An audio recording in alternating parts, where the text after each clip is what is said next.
Dear students, the endocrine glands secrete various hormones and each hormone has different functions. So, in today online class, we will discuss how these hormones perform its function, why its specific mechanism of hormones action. So, जैसा कि हम लोग जानते हैं, endocrine gland will secrete the hormones directly into the blood.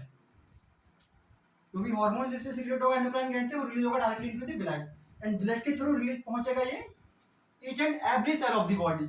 It will reach to the lungs, it will reach to the intestine, and it will reach to the kidney. It will also reach to the हमारे reproductive organs से पहुंचेगा testis and ovary. But how only specific cell responds to the particular hormones. So how it is possible? Because the specific cell have specific receptor for the specific hormones. For example, pituitary से release होगा LH hormone and LH hormones will reach each and every cell of the body, but only those cell will respond which have LH receptor. In case of LH receptor present in the reproductive organs like ovary or testis. So LH bind to the receptor in the ovarian cells and in response to the LH hormones, ovary start ovulation. So other organs will not respond to the LH because they do not have receptors for the LH hormone. तो LH hormone सिर्फ वहां action करेंगे जहां पर उसका receptor present होगा. So the mechanism of action शुरू करने से पहले हम लोगों को पता है कि हार्मोन्स को जो है ब्रॉडली टू कैटेगरी में डिवाइड करते हैं. जितने भी हार्मोन्स रिलीज होते हैं एंडोक्राइन ग्लैंड से, we will divide the hormones in two part on the basis of solubility. The first is lipophilic hormones and second is hydrophilic hormones. The lipophilic hormones are those hormones which are lipid soluble. These hormones are lipid insoluble in lipid, and whereas hydrophilic hormones they are soluble in water. इसके examples है all the steroid hormones and thyroxine hormones. Steroid hormones and thyroxine hormones are lipophilic hormones or lipid soluble hormones. And all the other hormones except steroid and thyroxine, all hormones are water soluble hormones. It includes amino acid derivative hormones, peptide hormones, protein hormones, for example LH hormones, FSH, ACTH, insulin and growth hormones. So हमारे पास दो categories है, एक lipophilic hormones and hydrophilic hormones. So there are two different mechanism of actions हैं.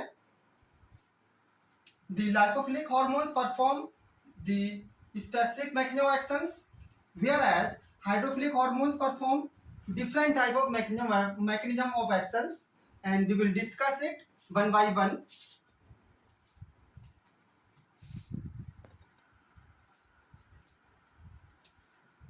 तो हमारे पास जो है दो कैटेगरीज हैं हार्मोन्स की. एक है हमारे पास प्रोटीन हार्मोन्स और दूसरा हमारा स्टेरॉइड हार्मोन्स. तो दोनों के मैकेनिज्म ऑफ एक्शंस में थोड़ा सा लिटिल बिट डिफरेंस है, दोनों में. पहले हम लोग उसको समझ लेते हैं. जो प्रोटीन हार्मोन्स हैं जिनको हम वाटर सॉल्युबल हार्मोन्स बोल रहे हैं, ये हार्मोन जो होते हैं प्रोटीन नेचर के होते हैं. प्रोटीन के बने होते हैं and they are large molecules, large hormones होते हैं and they can not cross the cell membrane. Cell membrane है इसको ये क्रॉस नहीं कर सकती. Protein hormones like ADH hormones, epinephrine hormones can not cross the cell membrane. तो इसके लिए सेल के ऊपर एक रिसेप्टर प्रेजेंट होता है. This is the receptor. तो these hormones bind to the its receptor present on the cell membrane. ये रिसेप्टर प्रेजेंट होता है एक जी प्रोटीन इंटरसेलुलर साइट पर. G protein is linked to the receptor. So these hormones, protein hormones, cannot cross the cell membrane, so they bind to the its receptor that is present on the cell surface. Receptor initially inactive होता है. Once hormones bind to the receptor, receptor becomes active and it will activate the G protein. G protein active हो जाएगी and this G protein further activate other proteins, and accordingly cell will perform a specific function. On the other hand, जो हमारे steroid hormones है, they are lipid soluble, जो lipid में soluble है ये hormones. जैसा कि हम लोग जानते हैं हमारी जो सेल मेम्ब्रेन है, प्लाज्मा मेम्ब्रेन है, जिसमें सबसे ज्यादा लिपिड का अमाउंट है, अबाउट 60 से 70% lipid is present in the cell membrane, and the hormones nature is also lipid soluble. Membrane is also consist of the cell or the lipid membrane is also consist of lipid, and the hormones is also lipid soluble. So the lipid soluble hormones can easily cross the cell membrane. ये hormones जो है cell membrane को cross कर जाएंगे, and इनका receptor present होता है in the cytosol. Cytosol में रिसेप्टर प्रेजेंट है। So once the hormones cross the cell membrane and reaches to the cytosol, इसका साइटोसोल में रिसेप्टर प्रेजेंट है। इनिशियली रिसेप्टर जो होता है स्टेरॉइड हार्मोन्स का रिसेप्टर, वो लिंक्ड होता है एचएससी प्रोटीन से। जैसे ही हार्मोन्स आएगा एचएससी प्रोटीन रिलीज हो जाएगी, रिसेप्टर से अलग हो जाएगी, and hormones is bind to its receptor. Steroid hormones का रिसेप्टर है ये, और यहाँ इससे बाइंड कर जाएगा हमारा स्टेरॉइड हार्मोन, जिससे बनेगा HR complex, hormones receptor complex. HR complex will enter into the nucleus and stimulate the expression of gene. तो थोड़ा सा डिफरेंस, बेसिक डिफरेंस है दोनों की मैकेनिज्म ऑफ एक्शंस में, and again we will discuss it in detail one by one.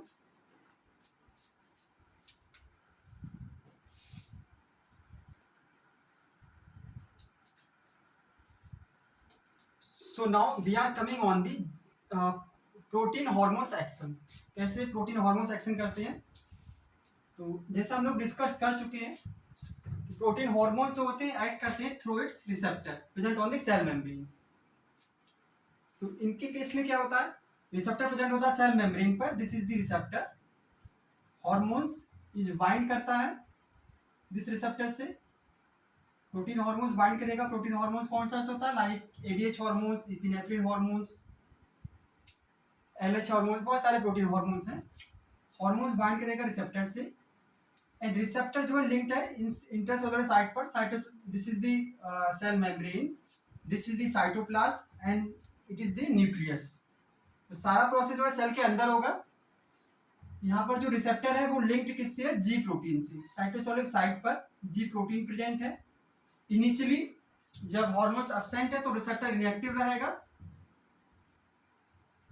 Hormones आएगा blood से, bind करेगा इट्स रिसेप्टर से, रिसेप्टर बिकम्स एक्टिव। हार्मोन्स आया, रिसेप्टर से बाइंड किया, receptor becomes active, it activate ji protein. जैसे hormones bind करेगा receptor से, जी प्रोटीन बिकम्स एक्टिव। ये active ji protein will activate एक एंजाइम होता है यहाँ पर, adenylate साइक्लेज। Active ji protein will activate adenylate साइक्लेज enzyme. इसका फुल फॉर्म यहाँ लिखा है, एडिनाइलेट साइक्लेज। हार्मोन्स बाइंड करेगा रिसेप्टर से, receptor will activate ji protein, this active ji protein activate adenylate साइक्लेज enzyme, ये एक्टिव हो जाएगा। नाउ एडिनाइलेट साइक्लेज एंजाइम का फंक्शन क्या है, it convert ATP into cyclic AMP.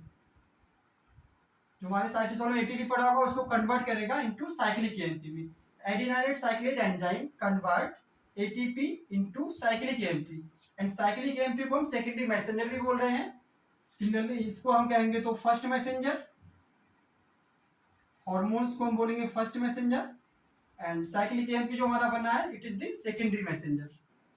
Now cyclic AMP क्या करेगा, साइटोसोल में हमारी एक और प्रोटीन होती है, this is called protein kinase A, PKA, protein kinase A. तो cyclic AMP will activate inactive form में इनिशियली प्रोटीन काइनेज ए पड़ी होगी, cyclic AMP will activate protein kinase A, क्योंकि 4 सब यूनिट से मिलकर बनी है, 2 रेगुलेटरी सब यूनिट है, it is represented by the R, and 2 catalytic सब यूनिट है, it is represented by C. जैसे साइक्लिक एमपी आएगा, प्रोटीन काइनेज एक्टिव हो जाएगी, इसकी चारों सब यूनिट जो है डिसोसिएट हो जाएंगी to each other. Now the catalytic सब unit will activate other proteins, like enzyme को एक्टिवेट करेगा, मसल्स को कंट्रैक्शन कराने के लिए जो प्रोटीन नीड चाहिए उनको एक्टिवेट करेगा, या कोई सिक्रेशन कराना है तो जैसा सेल के अकॉर्डिंग नीड होगा, द कैटालिटिक सब unit activate other protein and cell perform the similar functions, the respective functions, and this catalytic subunit can enter into the nucleus. Nucleus में एक प्रोटीन होती है crab, CREB, crab cyclic AMP responsive element binding protein. Crab की full form यहाँ दे रखा है, cyclic AMP responsive element binding protein. तो this catalytic subunit cytosol में प्रोटीन्स को एक्टिवेट कर रहा है। इसके अलावा catalytic subunit can also enter inside the nucleus. In the nucleus crab protein पड़ी होगी इनएक्टिव फॉर्म में, it will activate the CREB protein जो है एक्टिव हो जाएगी, catalytic subunit enter into the nucleus and activate CREB protein CREB, cyclic AMP responsive element binding protein. Now the CREB protein bind to the DNA. DNA में specific sequence है CRE, cyclic AMP responsive element, DNA की sequence से bind करेगी CREB protein. This CREB bind to the DNA sequence and it will activate the expression of gene. Gene का expression होगा तो क्या बनेगा, हमारा mRNA बनेगा, mRNA बनेगा, mRNA आ जाएगा साइटोसोल में, साइटोसोल में बनेगा protein, and this protein will perform the further specific function. So this is the mechanism of actions of the protein hormones. Now we will discuss the mechanism of action of the steroid hormones. So before going to the steroid hormones action, हमको एक और concept जैसा clear होना चाहिए। जब कभी हम लोग थक जाते हैं स्टडी करते हुए या कोई काम करते हुए, तो उस केस में जब हम लोग टी या कॉफ़ी ड्रिंक करते हैं, जैसे हम लोग कॉफ़ी या टी लेते हैं, then we feel energetics after taking the tea और कॉफ़ी।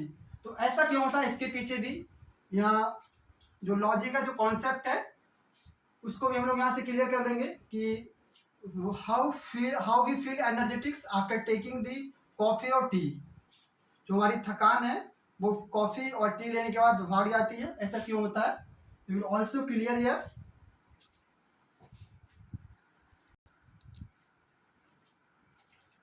तो जब कभी हम लोग थक जाते हैं पढ़ते हुए या काम करते हुए, उसके बाद जब हम लोग टी या कॉफ़ी ड्रिंक करते हैं, देन वी फील एनर्जेटिक्स। तो उसके पीछे लॉजिक क्या है, जैसा कि हम लोग यहाँ डिस्कस किए हैं, साइक्लिक एमपी जो है एक्टिवेट कर रहा है प्रोटीन काइनेज ए को, एंड दिस प्रोटीन काइनेज ए क्या कर रहा है, अदर प्रोटीन को एक्टिवेट कर रहा है, जिससे कि फंक्शन परफॉर्म कर रही है सेल, जीन का एक्सप्रेशन भी करा रही है और अदर प्रोटीन को भी एक्टिवेट कर रही है। तो नेचुरली हमारे सेल्स में एंजाइम होता है फास्फोडाइस्ट्रेज, अबंडेंट फॉर्म में प्रेजेंट होता है इन द साइटोसोल। ये एंजाइम क्या करता है, साइक्लिक एएमपी को कन्वर्ट कर देता है 5 प्राइम एएमपी। साइक्लिक एएमपी का हाफ लाइफ बहुत कम होता है, 4 से 5 सेकंड। ये एंजाइम क्या करता है, साइक्लिक एएमपी को कन्वर्ट कर देगा 5 प्राइम एएमपी में। जैसे ये साइक्लिक एएमपी को 5 प्राइम एएमपी में कन्वर्ट करेगा तो होगा क्या, आगे के फंक्शन रुक जाएंगे।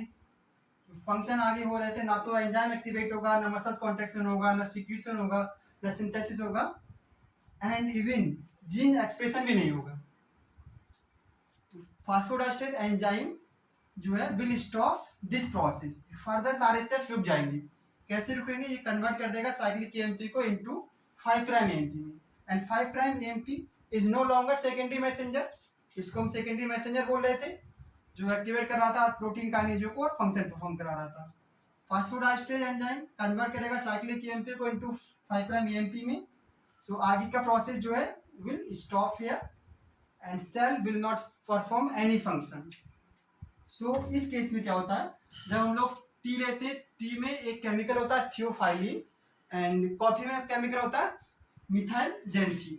जो केमिकल्स हैं, ये केमिकल्स क्या करते हैं, it will inhibit or degrade the phosphodiesterase enzyme. तो जैसे phosphodiesterase enzyme को inhibit करेंगे ये, हम once we will take the coffee or tea, इसके अंदर जो केमिकल्स है थियोफाइलिन मिथाइलजैंथीन, ये पहुंचेगा ब्लड के थ्रू सेल के अंदर, सेल में जितना भी फास्फोडाइस्टेरेज है उसको इनहिबिट कर देगा. तो जैसे इसने इनहिबिट किया फास्फोडाइस्टेरेज को, ये इनहिबिट कर देगा फास्फोडाइस्टेरेज एंजाइम्स को. So this process will stop. Therefore cyclic AMP की हाफ लाइफ जो है वो बढ़ जाएगी. साइक्लिक एएमपी की हाफ लाइफ बढ़ जाएगी और जो फंक्शन परफॉर्म हो रहे थे वो फिर से शुरू हो जाएंगे. सारे फंक्शन विल अगेन स्टार्ट हो जाएंगे. Therefore after taking the tea और coffee we feel energetics. So now we will discuss the mechanism of hormones action of the steroid hormones. So now we are coming on the next topic.